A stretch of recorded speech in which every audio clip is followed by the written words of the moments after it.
അങ്ങനെ നമ്മുടെ ഹജ്ജ് ക്യാമ്പിനൊക്കെ ഇന്ന് തുടക്കമാവാൻ പോവുകയാണ്. ആദ്യത്തെ ഹജ്ജ് വിമാനമാണെങ്കിൽ നാളെയാണ് പുറപ്പെടുക. അപ്പോൾ നമ്മുടെ സംസ്ഥാന ഹജ്ജ് കമ്മിറ്റിയുടെ ആഭിമുഖ്യത്തിൽ കണ്ണൂർ വിമാനത്താവളത്തിലെ എംബാർക്കേഷൻ പോയിന്റിൽ അതുമായി ബന്ധപ്പെട്ടുള്ള ഒരുക്കങ്ങളും ഒക്കെ പൂർത്തിയായിട്ടുണ്ട്. ഉദ്ഘാടനം ചെയ്തതിനു ശേഷം രണ്ടാമത്തെ ഹജ്ജ് തീർത്ഥാടനമാണ് കണ്ണൂർ വിമാനത്താവളത്തിൽ നടക്കുന്നത്.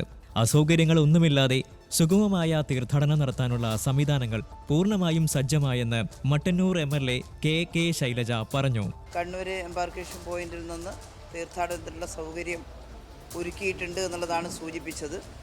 കഴിഞ്ഞ തവണ ഏറ്റവും സ്തുത്യർഹമായ രീതിയിലാണ് നമ്മൾ ഹജ്ജ് തീർത്ഥാടകരെ അയച്ചതും അവർ വിജയകരമായി തീർത്ഥാടനം പൂർത്തിയാക്കി തിരിച്ചു വന്നതും. ഇത്തവണ തീർത്ഥാടകരുടെ എണ്ണം കൂടിയിട്ടുണ്ട്. 1200ഓളം പേർ ഇത്തവണ കൂടുതലാണ് വന്നിട്ടുള്ളത്. അപ്പോൾ അതിനനുസരിച്ചുള്ള സജ്ജീകരണങ്ങളും ഇവിടെ വർദ്ധിപ്പിക്കേണ്ടതായിട്ടുണ്ട്. അപ്പോൾ ഇന്ന് തന്നെ വോളണ്ടിയർമാരെല്ലാം ഇവിടെ എത്തിച്ചേർന്നിട്ടുണ്ട്. ഹജ്ജ് കമ്മിറ്റി അംഗങ്ങൾ വളരെ സജീവമായി എത്രയോ ദിവസം മുമ്പ് തന്നെ ഇവിടെ പ്രവർത്തിച്ചുകൊണ്ടിരിക്കുകയാണ്. ഗവൺമെൻറ്റിൻ്റെ 10-18 ഡിപ്പാർട്ട്മെൻറ്റുകളുടെ ഒരു യോജിച്ച പ്രവർത്തനം കൂടിയായിട്ടാണ് ഇത് എടുക്കുന്നത്. ജൂൺ 1 പുലർച്ചെ 5:55 ആദ്യ വിമാനം പുറപ്പെടും.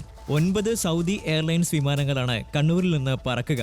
3164 ഹാജിമാരാണ് കണ്ണൂർ വിമാനത്താവളം വഴി ഹജ്ജ് കർമ്മത്തിനായി പോകുന്നത്. ഇതിൽ 1899 പേർ സ്ത്രീകളാണ്. കർണാടകയിൽ നിന്നുള്ള 37 പേരും പോണ്ടിച്ചേരിയിൽ നിന്നുള്ള 14 പേരും കണ്ണൂരിൽ നിന്നുള്ള സംഘത്തിലുണ്ടാവും. ജൂൺ 10 പുലർച്ചെയാണ് അവസാന വിമാനം പുറപ്പെടുക. ജൂലൈ 10 മദീനയിൽ നിന്ന് ആദ്യ മടക്ക വിമാനം പുറപ്പെടും. ന്യൂസ് മലയാളം, കണ്ണൂർ.